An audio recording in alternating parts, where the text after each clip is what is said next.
गणपती बाप्पा मोरया। खरं तर राज्यभरात सध्या उल्हास आहे। गणपती बाप्पाचं आगमन झालंय, काही ठिकाणी विसर्जन सुद्धा सुरू आहे आणि एक वेगळ्या प्रकारचं भारावून टाकणारं वातावरण संपूर्ण राज्यभरात आहे बाप्पाच्या आगमनानंतर। आणि आज न्यूज 18 लोकमतच्या बाप्पाच्या दर्शनासाठी राज्याचे मुख्यमंत्री देवेंद्र फडणवीस सर आपल्यासोबत आहेत आणि खूप खूप स्वागत तुमचं न्यूज 18 लोकमतमध्ये। बाप्पाकडे तुम्ही काय मागितलं आज? पहिल्यांदा तर मी न्यूज 18 लोकमतच्या सर्व प्रेक्षकांना गणेश पर्वाच्या गणेशोत्सवाच्या खूप खूप शुभेच्छा देतो आणि तुमच्या माध्यमातून जगभरातल्या गणेशप्रेमींना मी खूप खूप शुभेच्छा देतो।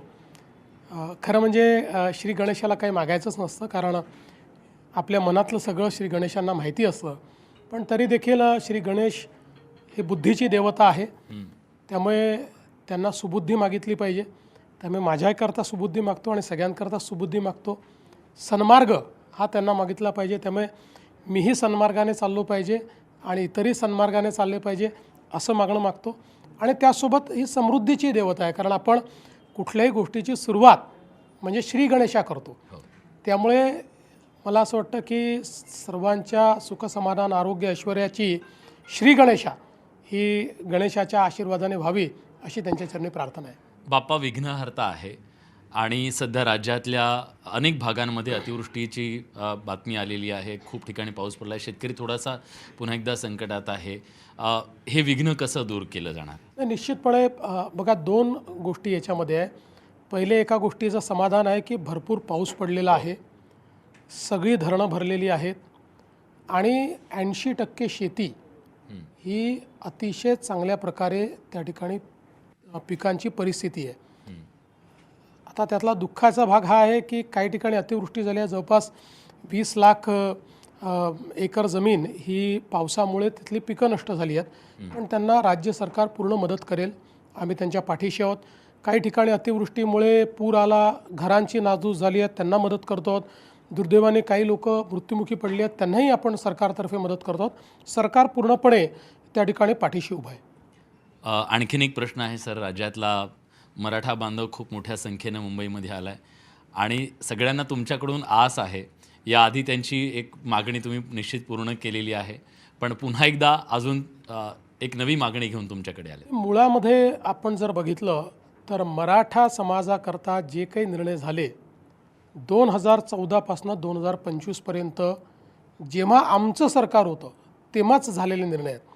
मी मुख्यमंत्री होतो तेव्हा, शिंदेसाहेब मुख्यमंत्री होते तेव्हा आणि आता पुन्हा मी मुख्यमंत्री आहे तेव्हा। आपण जर बघितलं तर पहिल्यांदा माझ्या काळात आरक्षण दिलं, मग शिंदेसाहेबांच्या काळात आरक्षण दिलं। आपण त्या ठिकाणी सारथीसारखी एक संस्था तयार केली की ज्या संस्थेच्या माध्यमातून आज IAS IPS MPSCमध्ये मराठा तरुणांचा टक्का आपण वाढवला। शिक्षणामध्ये आपण फी प्रतिपूर्ती सुरू केली, त्यामुळे उच्च शिक्षण सोपं केलं। परदेशी शिक्षणाकरता शिष्यवृत्ती दिली, शिक्षणाकरता फी प्रतिपूर्ती मिळाली, तरी अनेकांची तक्रार होती किंवा अनेकांचं हे दुःख होतं की आम्ही राहायचं कुठे, आमच्याकरता हॉस्टेल्स नाहीत, आमच्याकरता व्यवस्था नाही। त्याकरता आपण पंजाबराव देशमुख निर्वाह भत्ता योजना सुरू केला, 60,000 रुपये राहण्याकरता देखील आपण त्या ठिकाणी देणं सुरू केलं। एवढंच नाही तर अण्णासाहेब पाटील आर्थिक विकास महामंडळ मजबूत करून त्या माध्यमातून 1.5 लाख तरुणांना आपल्या पायावर उभं करून त्यांना उद्योजक केलं। 13,000 कोटी रुपयाचं बिनव्याजी कर्ज आपण त्यांना दिलं, आज ते नोकरी मागणारे नोकरी देणारे झाले। त्यामुळे आपण जर बघितलं सातत्याने या गोष्टी आपण केलेल्या आहेत। आता ज्या काही मागण्या समोर आलेल्या आहेत त्याच्यावर आम्ही सकारात्मकतेनं प्रयत्न करतो आहोत, पण कुठलीही मागणी मान्य करायची तर ती कायद्याच्या चौकटीत मागणी मान्य करता येईल।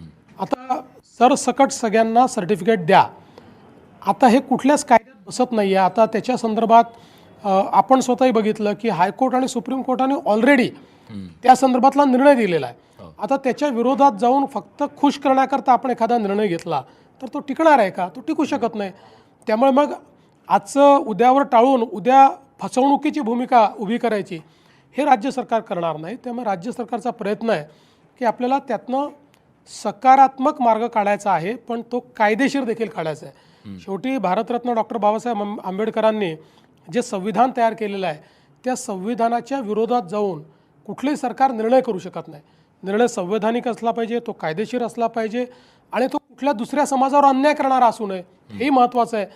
आज महाराष्ट्रामध्ये काही लोकांचा प्रयत्न आहे की दोन समाज एकमेकापुढे उभे राहावे, अशा प्रकारचा प्रयत्न करून महाराष्ट्राची सामाजिक वीण ही जर आम्ही त्या ठिकाणी उसवणार असू तर ते देखील सरकारला करता येत नाही. आम्हाला ती वीण घट्ट करायची आहे आणि म्हणूनच आमचा हा प्रयत्न आहे की अशा प्रकारे हे जे प्रश्न आहेत हे थोडे संवेदनशीलतेने हाताळले गेले पाहिजे. आजही कालही आमची समिती बसली होती, आजही बसली होती. खरं म्हणजे जस्टिस शिंदे स्वतः मनोज जरांगे पाटलांकडे गेले, त्यांना वस्तुस्थिती समजून सांगितली, काय करता येण्यासारखं आहे काय नाही आहे ते सांगितलं. त्यांचा आग्रह होता आत्ताच करा, इथेच करा. तर काही गोष्टी तशा नसतात, त्याला प्रक्रिया असते, त्या प्रक्रिया पूर्ण कराव्या लागतात. आजही सकाळी जी आपली आरक्षणाची मंत्रिमंडळ उपसमिती आहे त्याची बैठक झाली. आता ते उपसमितीचे लोक राज्याचे महाधिवक्ता आहेत त्यांच्याशी चर्चा करणार आहेत. त्यामुळे या सगळ्या गोष्टी सकारात्मकतेनं करण्याचा प्रयत्न आमचा आहे. नक्कीच सर, अतिशय संवेदनशील असा हा विषय आहे आणि संवेदनशीलतेनं तो हाताळत असताना सगळ्यांचं समाधान करून हे जे सगळे मराठा आंदोलक आले सुरक्षितपणे घरी जातील अशी आशा करूया. आणि खूप खूप शुभेच्छा तुम्हाला. धन्यवाद. बाप्पाने जशा सगळ्या इच्छा तुमच्या पूर्ण केल्या, पुढच्याही सगळ्या इच्छा पूर्ण करू आणि महाराष्ट्राला अधिक विकसित करण्यासाठी तुम्हाला शक्ती मिळो यासाठी खूप शुभेच्छा सर तुम्हाला. खूप खूप आभारी आहे. Thank you so much. तर मुख्यमंत्री देवेंद्र फडणवीस हे न्यूज 18 लोकमतच्या बाप्पाच्या दर्शनाला आलेले असताना आरक्षणाच्या मुद्द्यावर देखील त्यांना काही प्रश्न विचारण्यात आले. त्याबद्दल बोलताना ते म्हणालेले आहेत की कायद्याच्या बाजूवर ते टिकलं पाहिजे, असं आरक्षण द्यावं लागणार आहे. निर्णय कायदेशीर असला पाहिजे, संविधानाला मान्य असेल तरच तो निर्णय घेता येईल. काहींना दोन समाजांना एकमेकांसमोर उभं करायचं आहे, त्यामुळे हे सगळे प्रयत्न चालू आहेत, असं मोठं विधान त्यांच्याकडून करण्यात आलेलं आहे. निर्णय कायदेशीर संविधानाला मान्य असेल असाच घेणार, अशी मोठं विधान त्यांनी न्यूज 18 लोकमतच्या माध्यमातून केलेलं आहे. न्यूज 18 लोकमतशी ते बोलताना त्यांनी हे विधान केलं आहे.